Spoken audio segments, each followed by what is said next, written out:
Hey guys, Gen X Gamer, back at ya. Another demo. Figure I'd play out. It's a little bit different than the other games I've been demoing or playing on this channel, but it is called The Last Case of John Morley. We'll see how it is. Um, I've looked at it a little bit and didn't go far enough to really know what it's going to be like, but I just kind of want to look and see how it started. And then I figured, hey, why not? Let's record it and put it up, and people can see whether it's something they're interested in, right?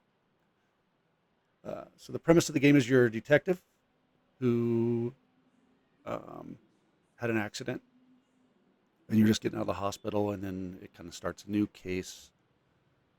Um, I don't know how far that'll go, um, into the new case for the demo version, but we'll see. So this is the last day. The piercing light in the morning sun stirred John from his restless sleep. For months, strange nightmares had plagued him, and even the strongest sedatives couldn't dull the weird visions that haunted his mind. Another day in this wretched hospital. His wounds still ached, but he felt no regret. Despite the accident, he'd brought the culprit of these ghastly crimes to justice. After all, isn't that the duty of any good private detective? The name's John Morley, private detective, and today is a momentous day. After enduring the most exquisite tortures at the hands of those blasted nurses, and being pumped full of enough medicine to fell an ox, today I'm finally free. Who would have thought that the case of the Red Shoes murder would end the way it did? A stormy night, soaked to the skin, wrestling that brainless killer on a rooftop. Then a slip and a 5-story plunge. It appears you're awake at last. We had considerable difficulty rousing you earlier this morning, so I deemed it best to let you rest a while longer. I bring you good news. The latest test results are favourable, and the doctor has authorised your discharge. You are now officially ready to go. I have placed your belongings on the table. Oh, and a lady stopped by this morning with some clothes from the dry cleaner. It's kind of getting in your personal spaces. I've been having nightmares. The doctor has prescribed some medication that should help address any residual effects. This should assist in alleviating your nightmares.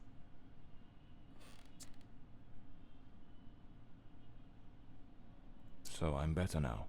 Yes, you are much improved. Both your physical and psychological assessments have been satisfactory, and there are no impediments to your returning to your normal life.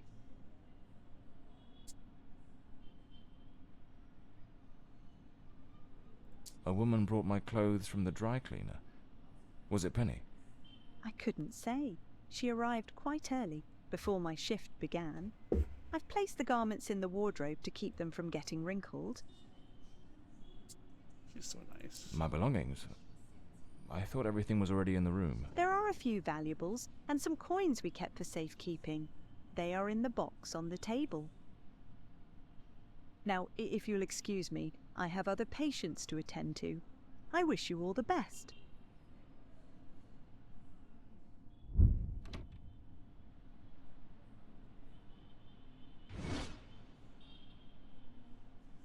Blimey, it's nearly noon. I must have lost track of time in those blasted nightmares.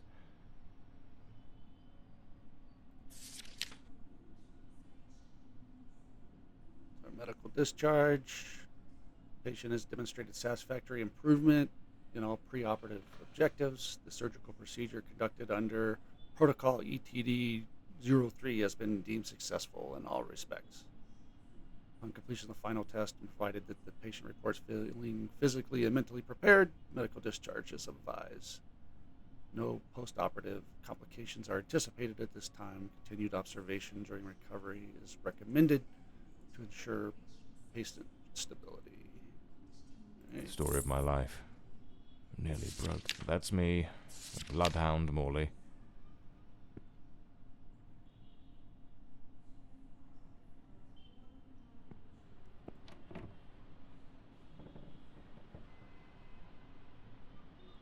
always do a fine job of hiding. Looks brand new.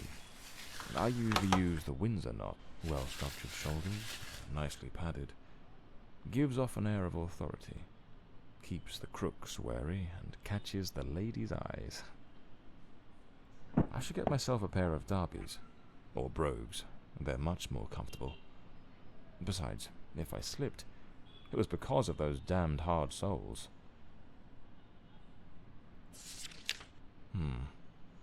So the mystery woman who took my clothes to the cleaners was Penny after all. Seems she's still got a soft spot for me. Could there be a chance I might win her over?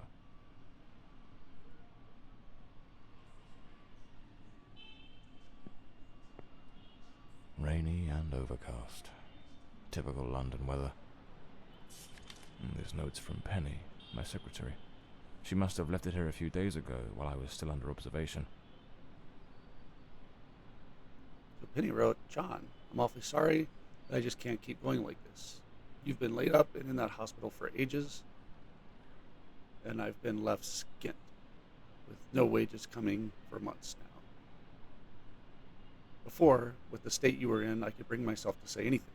I thought it best to let you get better in peace. But the other day, Dr. Forner rang and said that they were finally going to let you out, so I figured it was time to tell you. I haven't been to the office in a month, and believe me, I'll miss Hawthorne Street and that old moldy brick building of ours, but I've got to move on. And you know, even before the accident, you still owed me 3 months' pay. Peter and I are planning to get married, and I need some stability. I hope you understand. I left my key under the doormat. I've paid the water and electric bills, so those are in your hands now. Goodbye, John. I wish you the best in the world. P.S. A few days ago, an older woman came by asking for you. I told her you might be back in the office this afternoon. She seemed quite eager to have a word with you. Penny."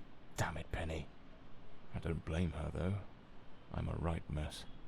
I've managed to lose the only two things that kept me grounded. Her sound advice, always spot on, and the faint hope that she might dump Peter and give me a chance.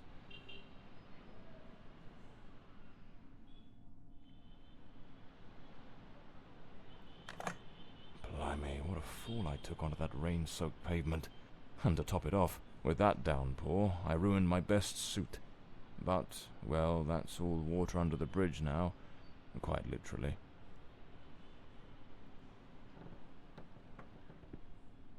I better get dressed.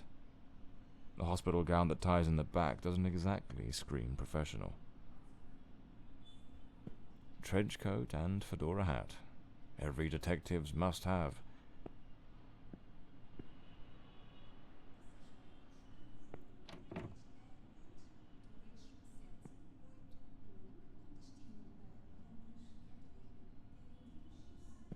I better hurry up. Just like Penny says in her note, I might have a new client this afternoon. And with the way things are going, I can't afford to let that slip away.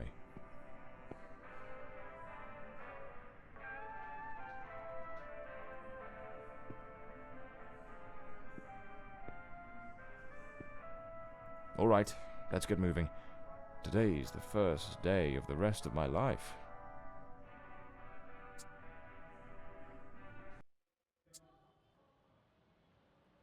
John Morley's office. At last, back in the streets of the cold comforts of foggy old London, the chimneys filled the air with the familiar tang of coal dust, while the rhythmic hum of the small industries in Whitechapel, Stepney, and Southwark rang in his ears like a symphony.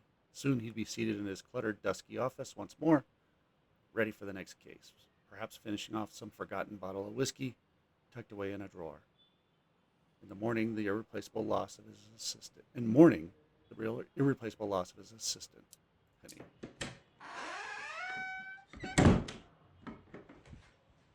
Back again.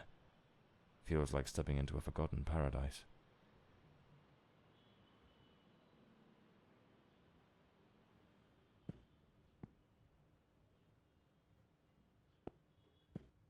Everything has got that same old charm, and yet feels oddly new. This hospital stint's given me a bit of a new outlook. Maybe I'll take it a shade easier from now on, sticking to cases that don't demand a trip to the morgue.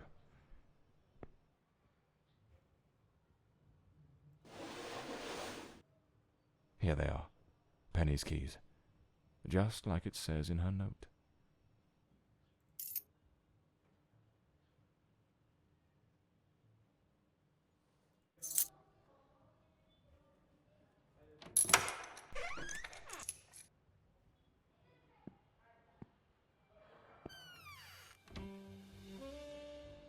Penny's desk. I ought to give her a ring and try to sweet-talk her into coming back. If this new client brings in some decent dough, maybe I could settle what I owe her and use a little charm to win her over. So this is Peter. That smug grin's got "Punch Me" written all over it.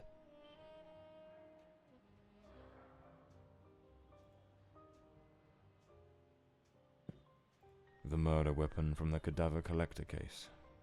Nasty business, that one.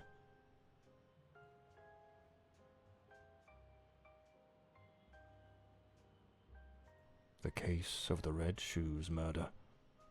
One of the most complicated I've faced. Finally. Case closed.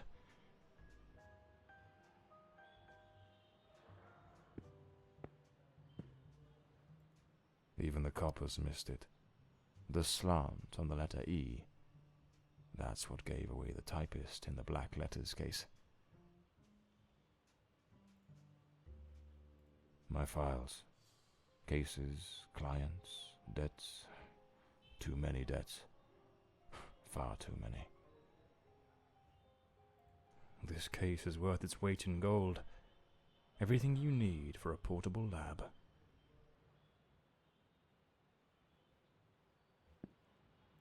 This one's a favorite. The jealous lover solved everything with a few blows from an ashtray. Brutal, but effective.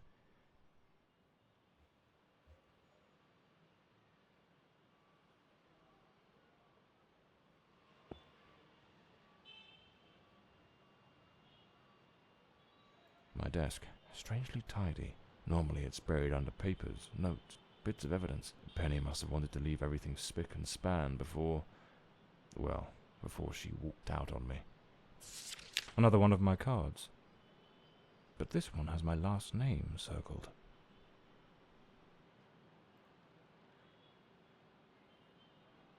The drawer. It's locked. But there doesn't seem to be a keyhole.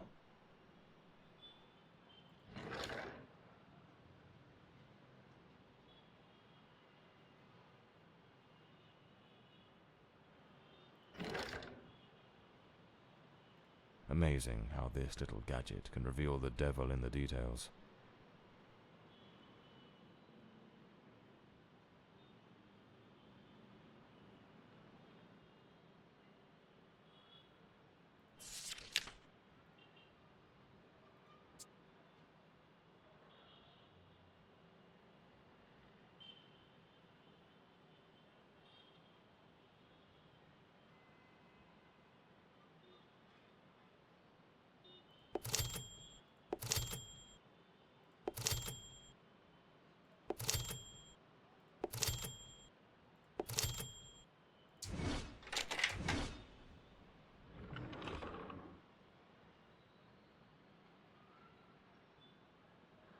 The Scarlet Page. I trust Penny didn't go snooping through my things while I was away. Oh, my apologies, madam. I didn't hear you come in. I was a bit distracted. Good afternoon, Mr. Morley. I trust your assistant informed you of my visit as promised. My apologies. I was rather engrossed and didn't notice your arrival. To whom do I owe the honour of this meeting? Lady Margaret Fordside, the 4th Countess of Bloomsbury. Lady Margaret, could you tell me what brings you here today? How can I assist you?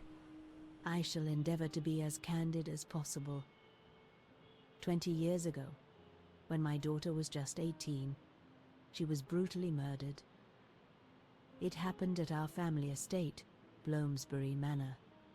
Someone slipped into the house unnoticed, and upon reaching her room, delivered 5 fatal stab wounds to her chest, lungs, and heart. The police, eager to close the case, hastily blamed and condemned two violent thieves who clearly had nothing to do with her death. The investigation was closed, and justice was never served. I am prepared to offer you £30,000 if you take on this case, and a further £30,000 if you can solve it and bring the true killer to light. Tell me, Mr. Morley, will you accept this case? I understand your distress, Lady Fordside. But before I commit to anything, might I trouble you with a few questions? By all means, Mr. Morley. Ask whatever you must.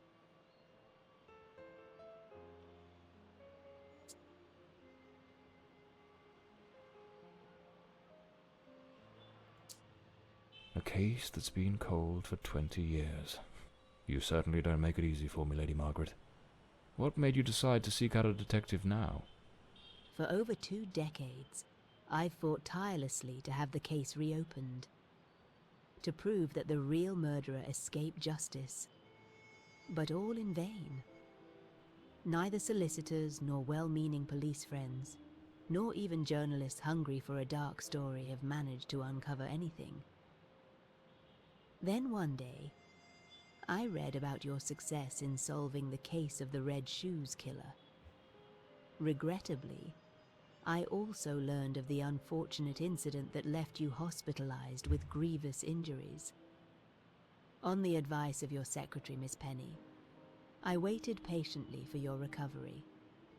And now, here I am.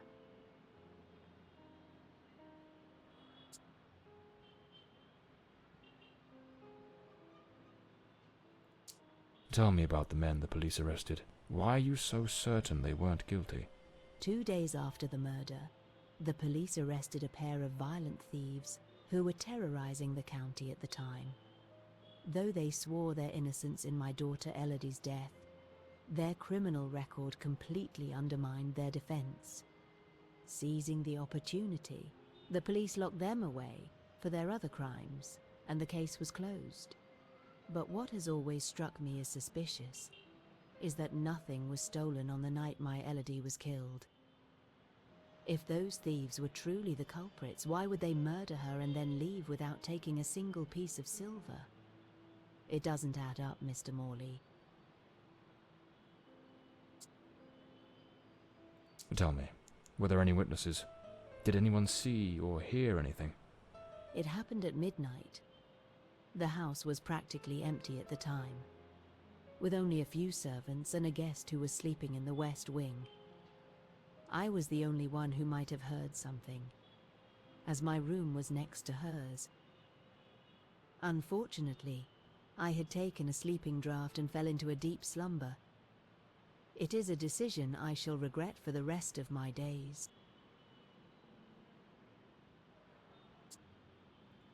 Tell me about Bloomsbury Manor. Do you still reside there? After Elodie's death, I abandoned the estate. I couldn't bear to remain there, to live within those walls. Even now, when I visit the manor, it still feels as though I can hear her footsteps echoing through the halls, her voice humming that old melody, the delusions of an old woman who has mourned her daughter for far too long, Mr. Morley. No mother should ever have to bury her child. Should you accept the case, Bloomsbury Manor would likely be the best place to begin the investigation. I shall not impede your work, as I now reside at Bedford Square, in the heart of the city. Well, I believe I have all the information I need to get started. I accept the case, and will begin the investigation immediately. I'm pleased to hear that. My butler will bring you the £30,000 tomorrow morning. Now, if you'll excuse me, I have matters to attend to. Once you uncover the culprit, contact me at once, and I shall promptly deliver the remaining £30,000. Please, Mr. Morley, unravel this harrowing mystery that has tormented me for so long.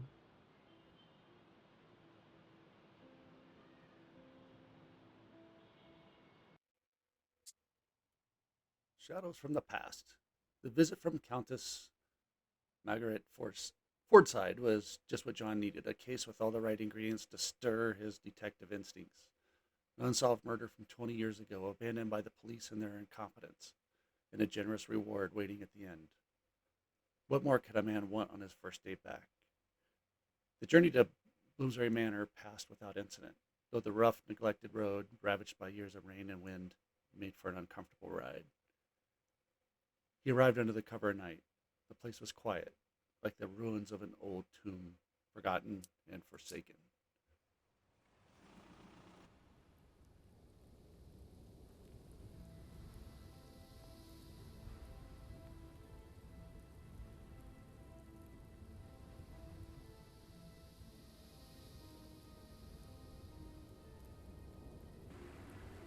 As I made my way through the dense forest path, a haunting silence enveloped the air. It was as though the very night of the crime still lingered here, shrouded in an eerie calm. The manor stood before me, its facade as inscrutable as the shadows that danced in the moonlight. Every step I took felt like a step deeper into the heart of a mystery that refused to be forgotten.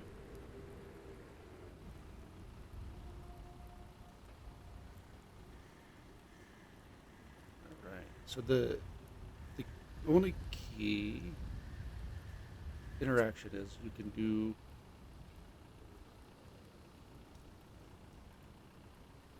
the files. It's still just showing the nurse. It's not showing that.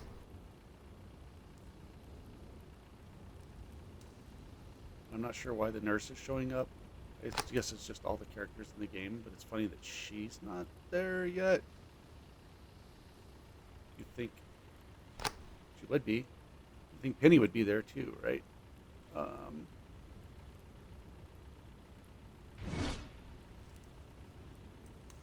interesting.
Not a sound. The stillness feels heavy, like it's hiding something.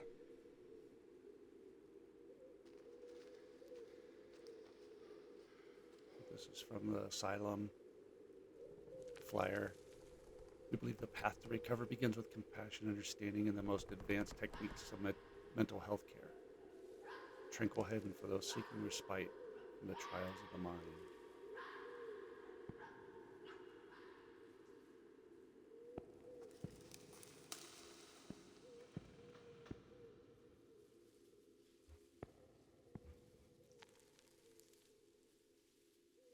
A letter from the Westland Society of Fine Arts.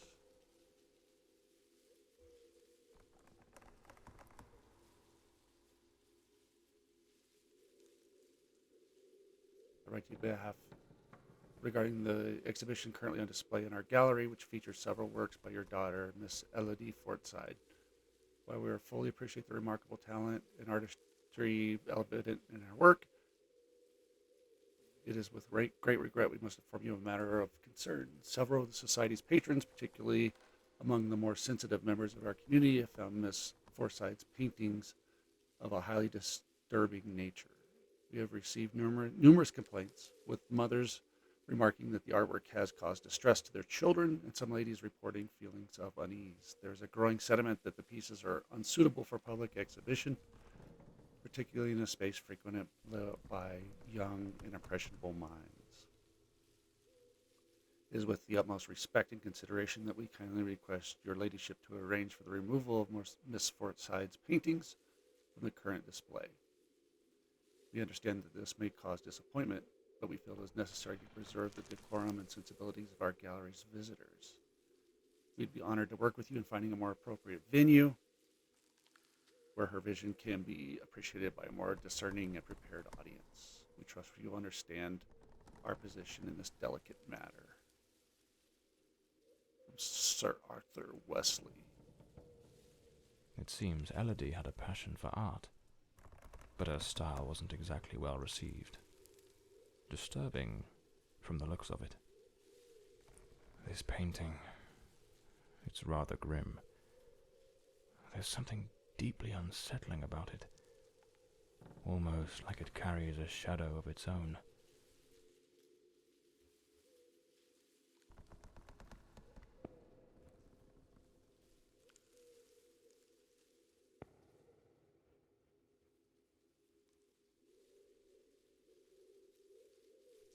The door's chained up with a padlock.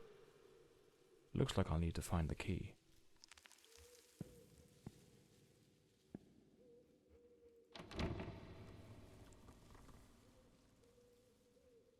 A blue moon, fitting for a place haunted by its own secrets.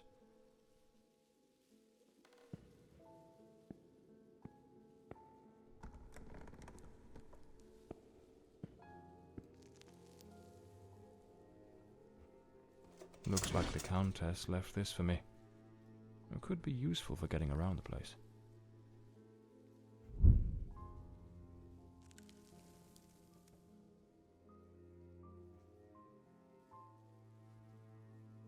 Oh, it says I can turn on the lantern, but I don't know how to do that.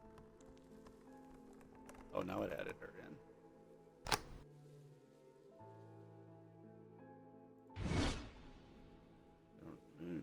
Let's see. How do you turn a light on? Controls. Key bindings. Lantern. Middle button.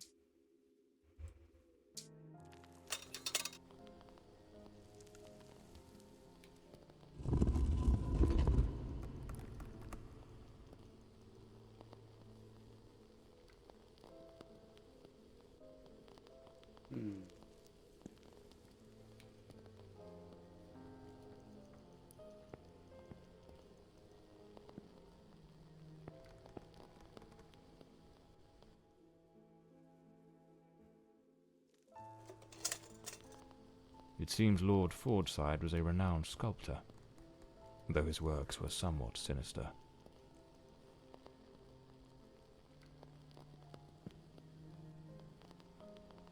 Figure out what that guy did.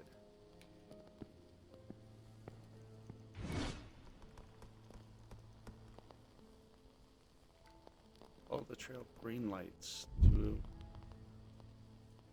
investigate past events. My lady, I kindly ask that once the midday service is complete, you grant me a few moments of your time in the library. Joan Murphy, your housekeeper. So, the housekeeper left a note for the Countess, asking her to meet here on the day of the murder. I wonder what truly happened during that encounter. Very well. Let's piece the events together, step by step.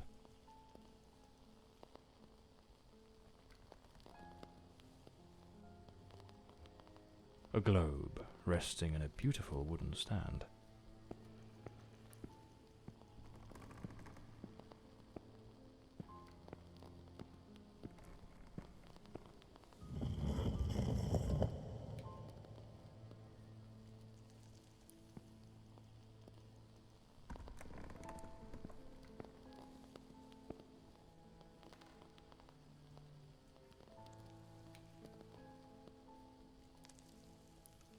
The housekeeper's cup is still here. Tea spilled across the table. She never got to drink it. Looks like someone arranged tea in the library that day. Lipstick stains. Same shade the Countess wore when she visited my office. An empty envelope. Did the housekeeper hand the Countess a letter?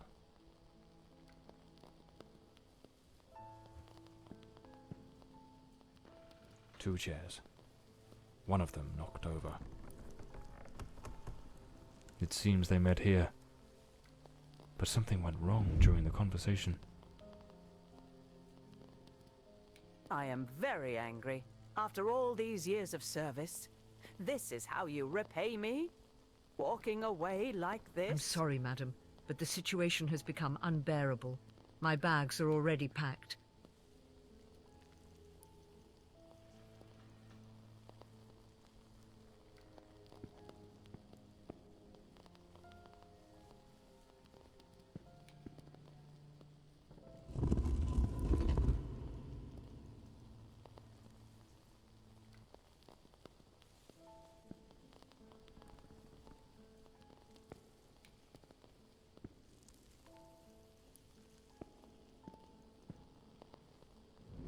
The Countess threw the housekeeper out in a fit of rage.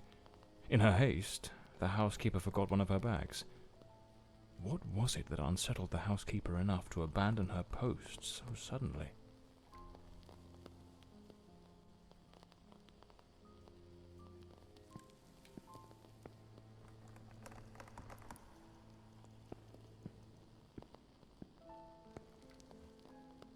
Looks like this is the Fordside family book, showing some of their ancestors.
Lady Fordside, still seething, burned something in the fireplace.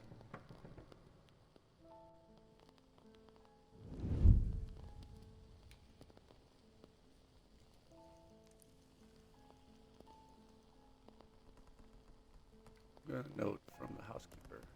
My lady, I've reached a decision, though it weighs heavily upon my heart, to sever the ties that have long bound me to this household. Since the reign of King William IV, my family has served Bloomsbury with unwavering loyalty and steadfastness, marked by discretion and a faithful execution of our duties. However, there are limits to all things, and as of late, this house has been frequented by certain individuals whose presence is wholly at odds with the principles to which my lineage is so devoted. It is no coincidence that our family motto is oblatus, signifying something offered or consecrated.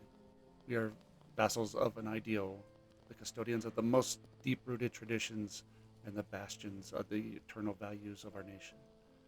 This house is forsaking all of this, and you well know the reasons why. Please do not concern yourself. I too understand why you have allowed this. Rest assured, I do not judge you harshly. I just hope you will understand my reasons.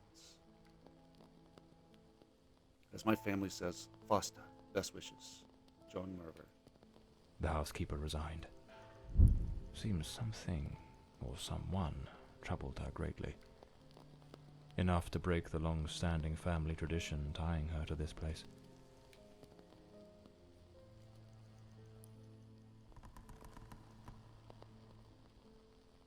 Another painting by Elodie. There's something deeply disturbing about her work.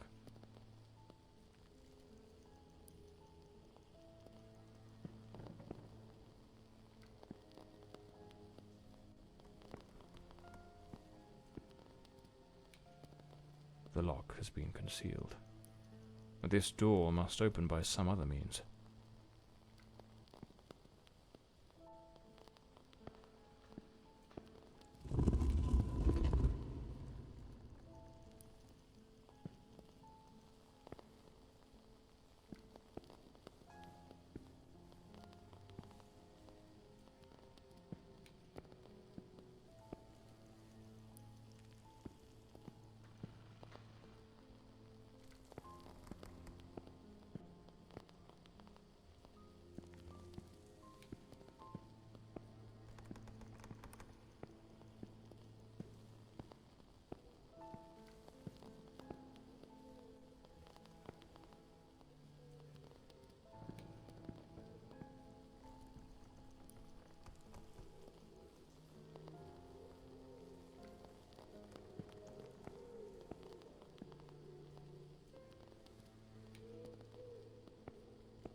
This must have been some sort of private study for the Countess.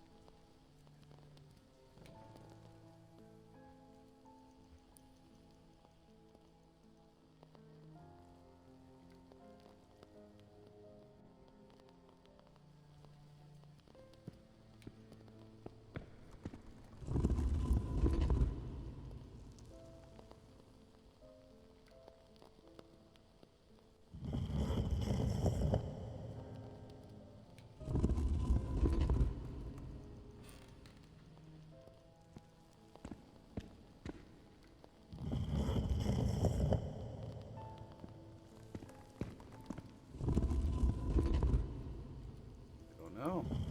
I think all looking away, maybe?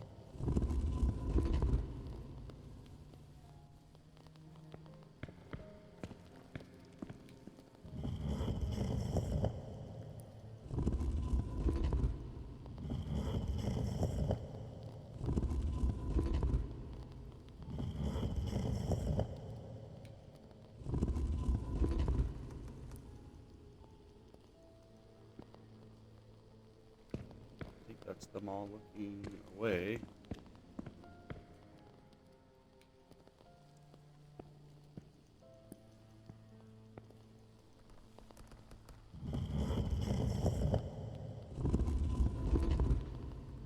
We ever had them all looking towards the door.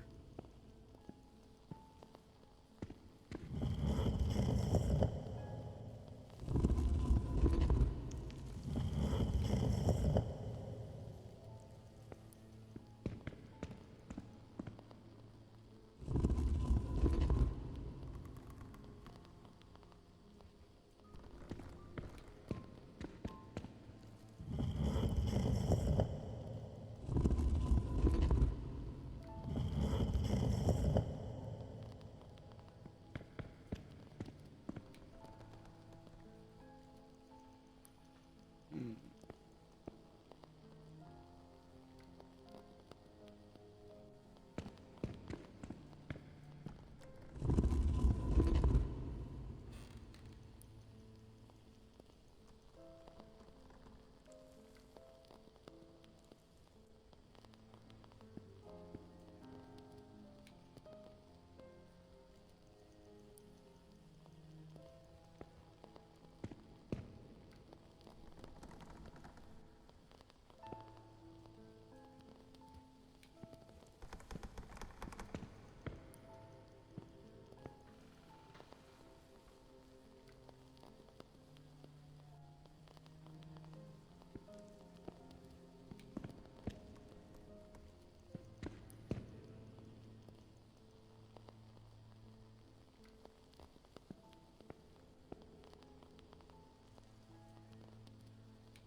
Okay, we can't go back out.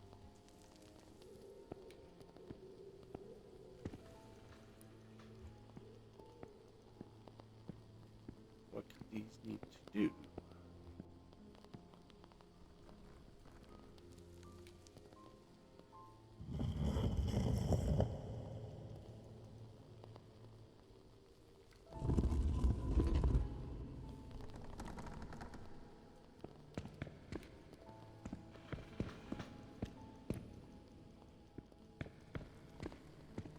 What could they need to look at? I assume there's a direction.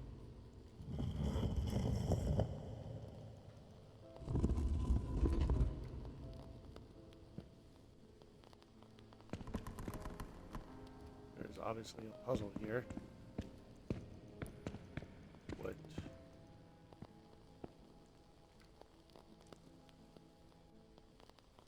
do you think they need to be looking at?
that on before?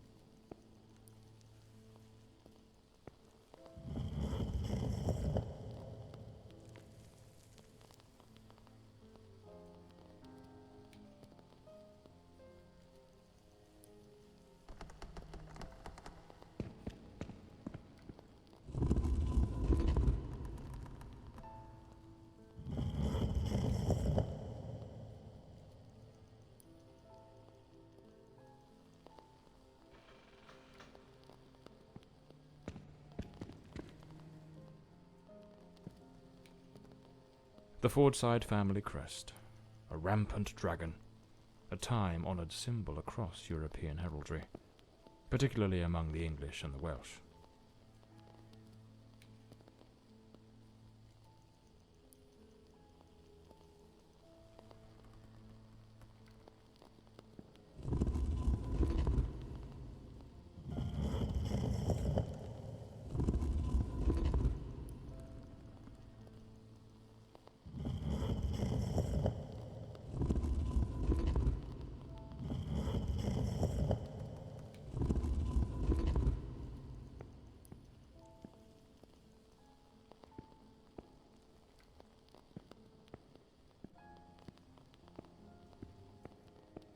I think I've already tried. Everybody kind of looking.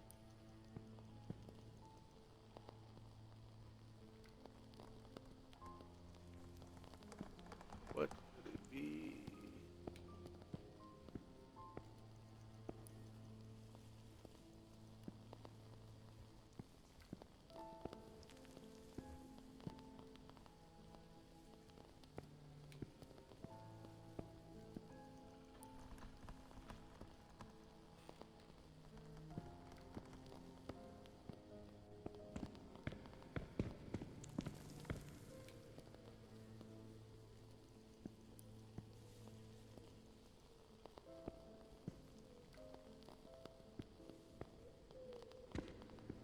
Hmm.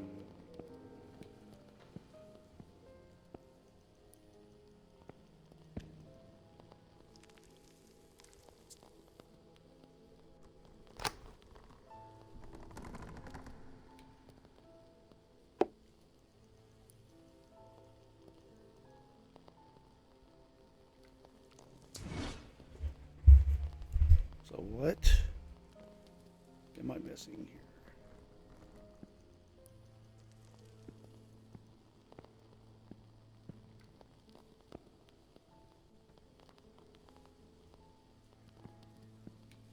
Don't know.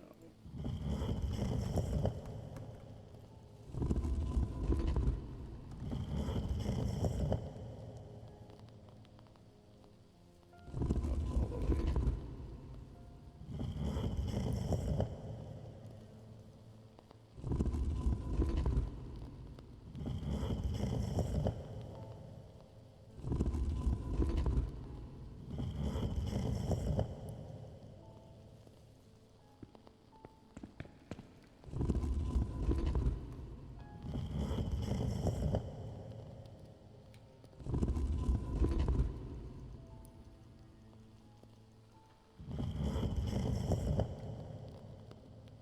All right. They're looking at each other, maybe. I don't know.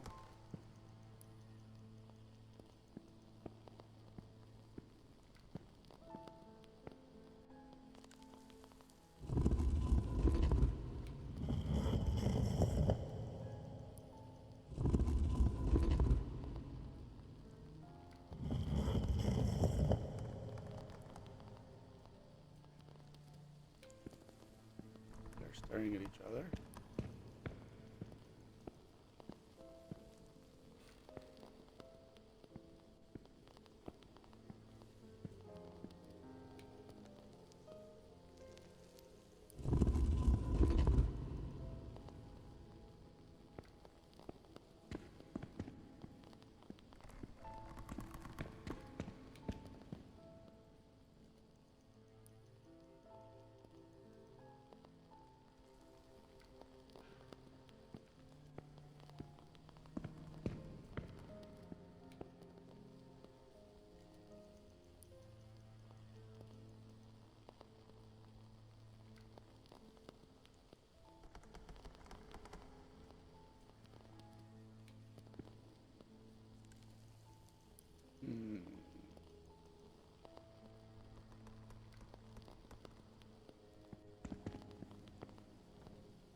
he's looking at him. He's looking at her.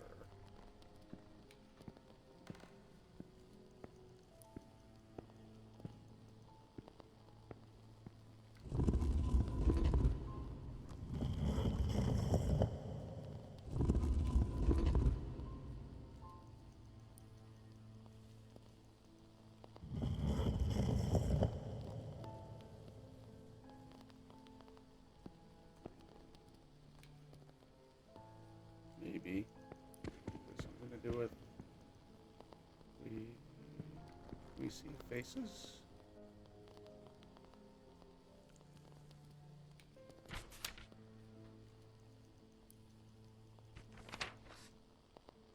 So they both. One has a beard.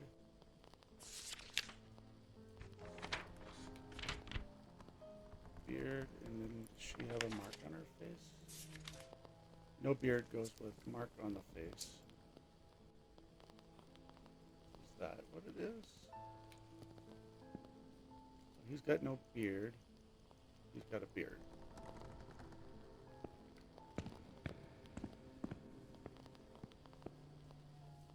She's got no mark. Right? Does this one have a mark on her face? No.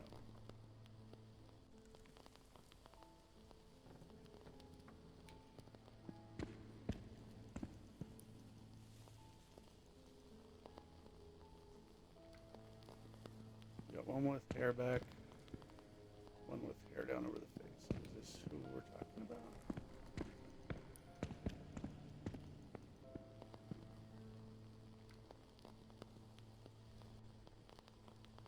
Alright.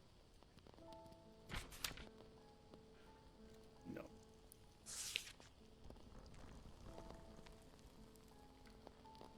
I assume this is the one with the hair over her face.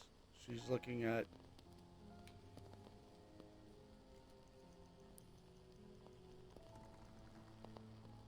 the one with the beard.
I don't know.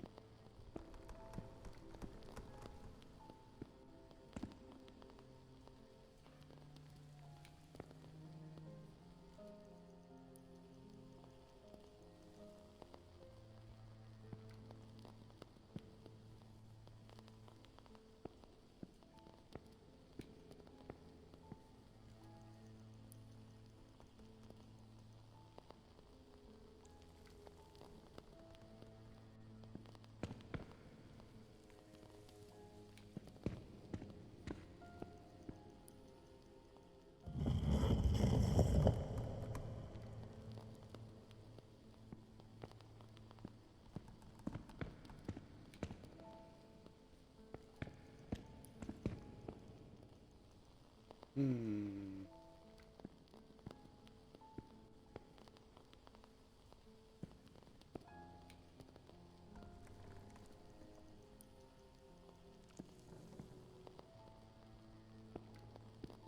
Is there a clue somewhere that I'm missing?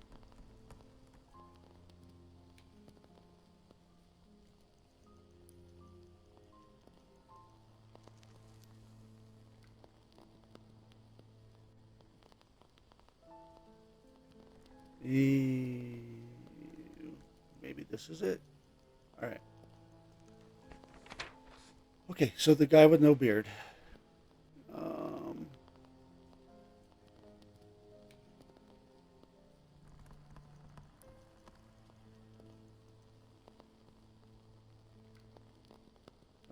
guy with no beard wants the telescope.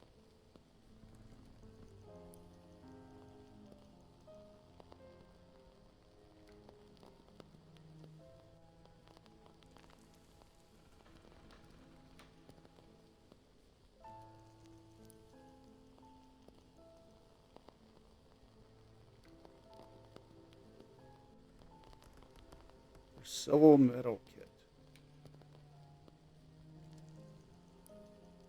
So she's got a medical kit. All right. So no beard. Telescope.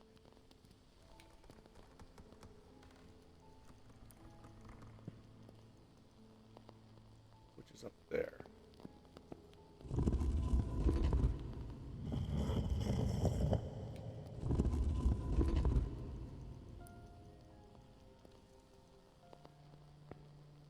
So she had, the one with her hair pulled back, has a medical kit somewhere.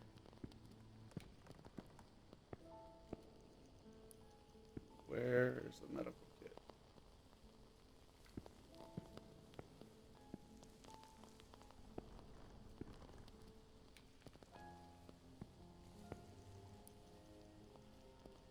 Right there.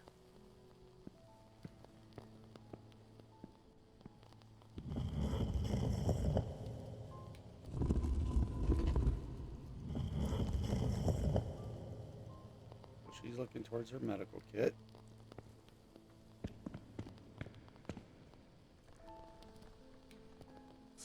The guy with the beard.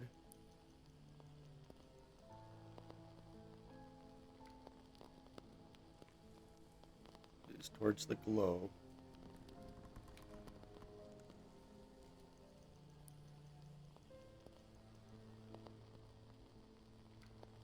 And then the other girl needs to look at the...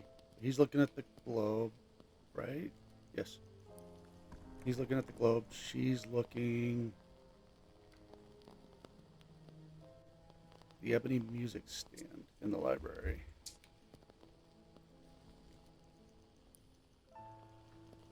Where is the ebony music stand? Right there. So she probably needs to look.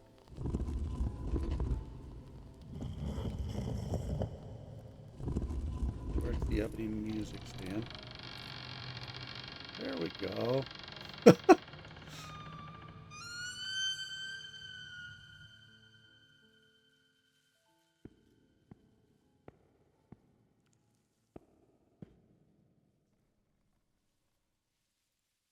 Elodie was committed to a psychiatric facility, but she supposedly recovered from whatever ailed her. There's a letter. Lady Margaret Fordside, I am writing to tell you as a attending physician of Ward 2 and to provide an update on your daughter Elodie's progress. It is with great pleasure that I report her notable improvement. Elodie now confides that she no longer experiences dark thoughts. Most importantly, the nightmares have subsided, and she has begun to communicate more amicably with her fellow patients, a crucial step in her recovery. Elodie has also asked me to relay a request. She would like you to bring her amber necklace with you when you visit this Sunday. I will continue to keep you informed on her progress. Dr. Mulder. Okay.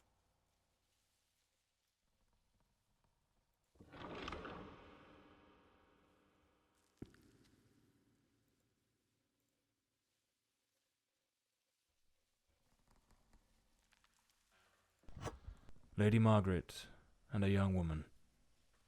I suppose it's Elodie. They look happy. It was undoubtedly a better time. This looks like the key to the main hall. Could be my way into the heart of the house.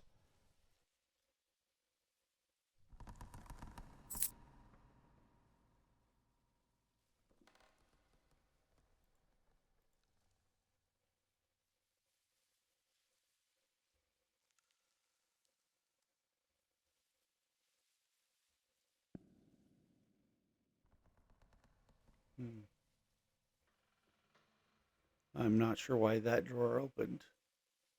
It shows letters in there, but you can't read them.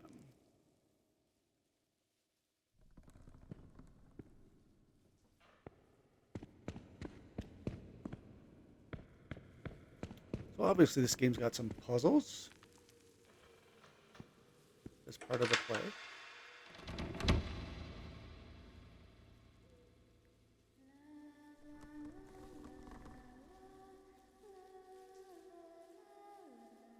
That cold, old house had begun to give up its secrets. For a fleeting moment, I thought I heard the voice of a young woman, softly humming a tune. And then it hit me, clear as a gunshot in the dark. A ghost from the past was ready to speak. A tale of love and dread. A mystery begging to be solved. Huh. Thanks for playing our demo. Really appreciate you taking the time to try it out. Your feedback and support help us keep improving. If you enjoyed the experience, we'd love a quick comment or wish list ad. It makes a difference to our small team. So, not bad. I think it has some potential. And if there's more clues and stuff as you go, and puzzles, that could be fun. So yeah. Thanks, guys. Thanks for joining me on this one. At least you got a taste of what the game looks like and plays like. If you like it, I guess wish list it. Otherwise, we'll see you guys on the next one. You have a great day. Bye-bye.